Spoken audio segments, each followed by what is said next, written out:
Hi, Dion from Evolution Support Services here, and welcome to this INFJ chat on finding yourself or your true self. And I don't think through this chat that there will be an aha moment or I found myself. Because sometimes it is either a quick journey or a long journey. And why I say that is there's no absolute definites on finding yourself. With the aspect of finding oneself or one's true self, or what is true to oneself. And sometimes we ask ourselves the question or get asked the question, it's like, what do you want to be in life? Or what do you want to be when you grow up? When asked that question, we start to think, well, what do I want to identify with when I grow up? And like what job position more than anything that question relates to is like what job title do I want to be when I grow up? Do I want to be something grand, or do I just want to be something that pays the bills, or do I have no idea? The anxiety and fear floods the body, and I can't think of an option because fear is in the way. Sometimes outside of a job perspective, it's like you might have the midlife crisis of like waking up and going, was it all a lie, sort of thing. It's like, who am I? It's like, what do I want? It's like, have I been living for others or not for my actual true self? And it's quite a crisis. It's quite an inner conflict.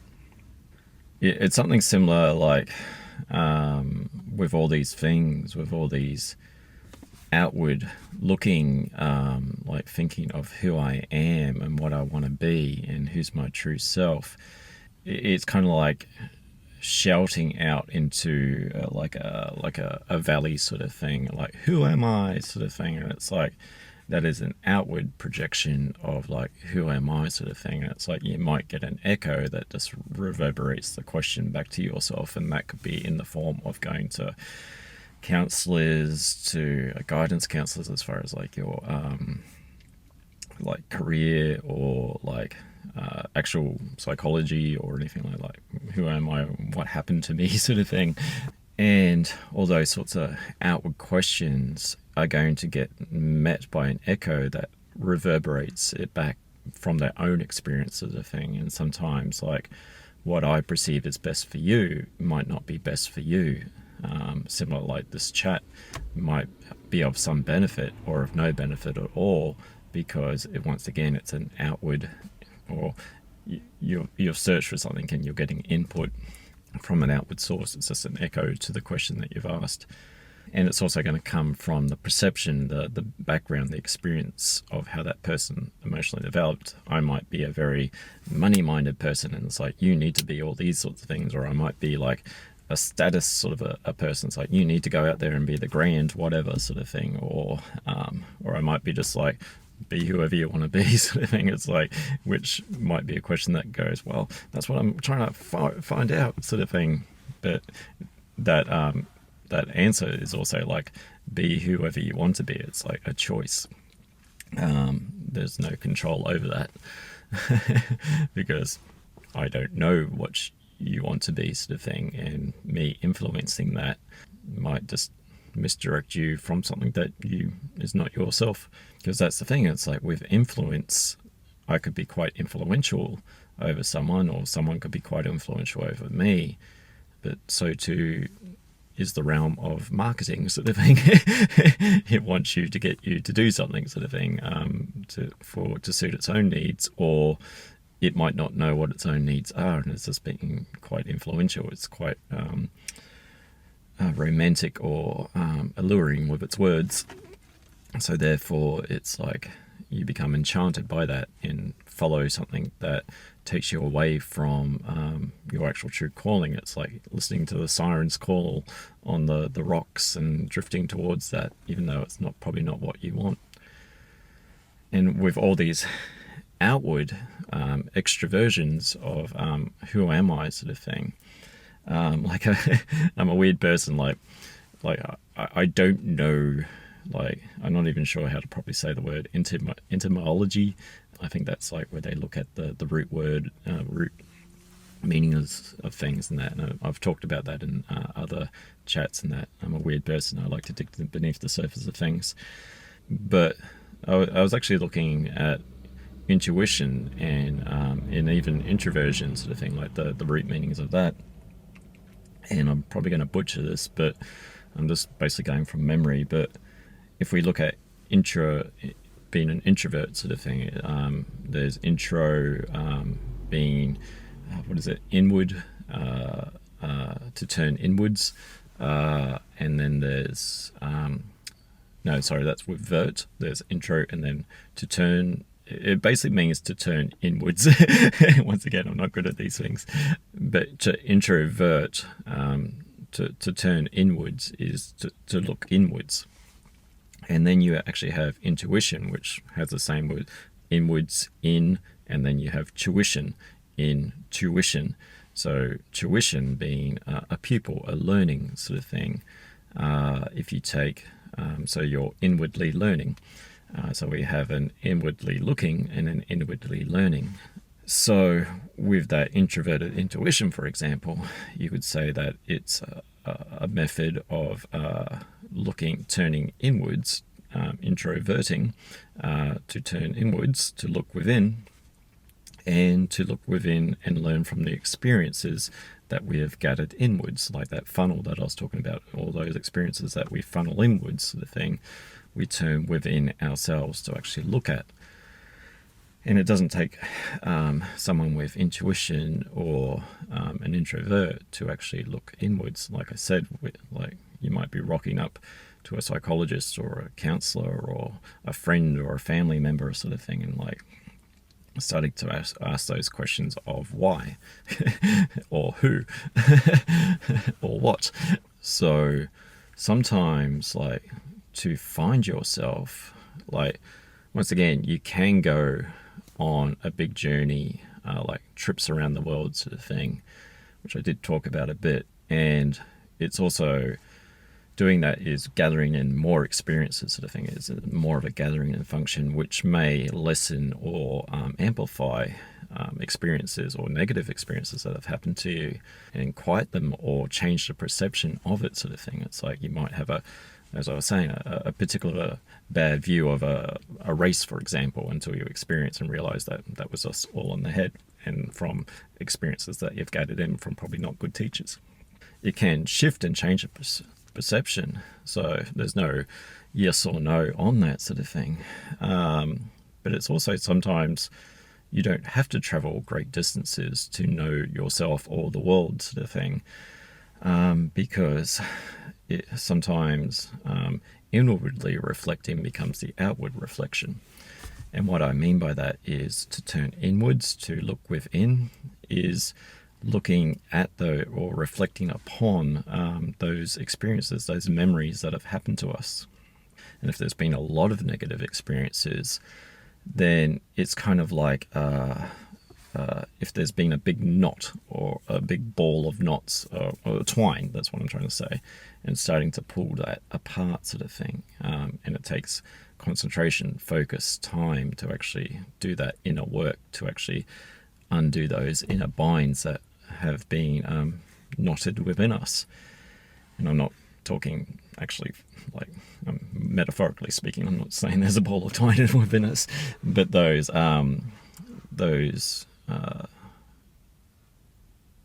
negative experiences can actually keep us bound to what's happened in the past and not what is currently happening in the present. To address one's own issues, to unbind, or even to sort out one's issues. And sorting can be, like, if you look at it, like, say if you had a lot of clutter in your house, it's kind of like sorting out what issues have happened to you, what issues no longer belong to you, what are other people's issues, and starting to clean one's own house. And generally, like, if you've never seen the floor because it's been covered in mess for quite some time, when you do cover away clear away the mess, you can see the floor a bit clearer. Or you could sort of see yourself a bit clearer. You can start to understand oneself and get a better perspective.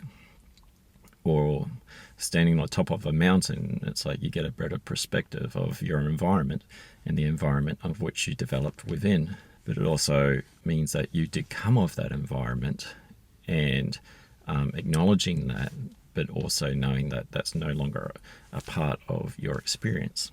To know oneself is also to know what oneself isn't.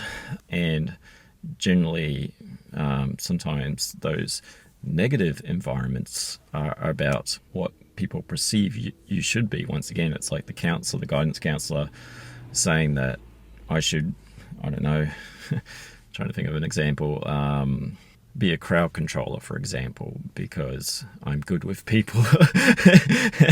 That it would be a percentage of that would be correct, but I don't think I'd like to be in the mix of dealing with people that I have to physically have to enforce, sort of thing, some boundaries. That would be their perception of what would be good for me. And I could go into that and end up being hurt, both physically and emotionally. I don't know what's best for someone else, because the person themselves inwardly knows what's best for them. It's why, once again, I could explain away all of my experiences, and that would be a very, very long time, because you could never fully encapsulate an experience. There's always going to be something that is excluded from that, whether it's in the telling of the narration, or how the person is actually gathering in and how they interpret that. So there's always going to be a loss of detail in that. But where someone would know better than someone else what their experience or what they should be in life, it comes down to that person. It comes down to looking in, and it becomes a more of a gut feel than anything, sort of thing. And sometimes that gut feel can get impeded by fear, or even other people's opinions about them, sort of thing. It's like there might be that thing where it's like you want to be, I don't know, for some reason I always think lawyer. If you want to be a lawyer, but you've always had this desire, this gut feel, this like need to work in pottery, which is two completely different fields. But there is what is expected of others, and there's also the societal expectation of, you need to be something grand and big, sort of thing, rather than doing what makes you feel good. And generally when we're unwell, we just want to feel good again. And we might do things that make us feel unwell, make us feel at dis-ease within ourselves.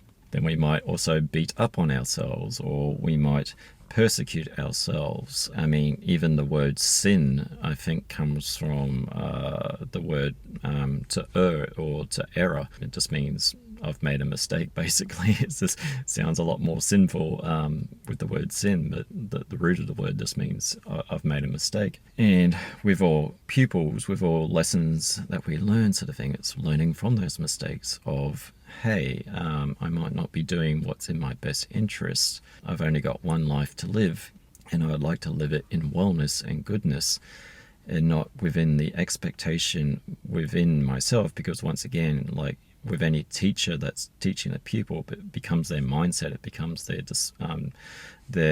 devotion, their discipline, their belief system. It's actually hard to challenge that own internal belief system without any sort of internal work to actually go, hey, this is actually what I do want. I might earn less money, I might not have the big status, I might be less in other people's eyes. And if people are viewing me in that perspective, and not whether I want to be happy, healthy and wise, more unhealthy, I've got a lot of money, which buys happiness and all these things. And when I look at my environment around me, they might be similar, feeling unhealthy. Or do I just want to go, well, screw it, I want to start being me? And with being me means sometimes those environments that we've been brought up in don't align with one's own values.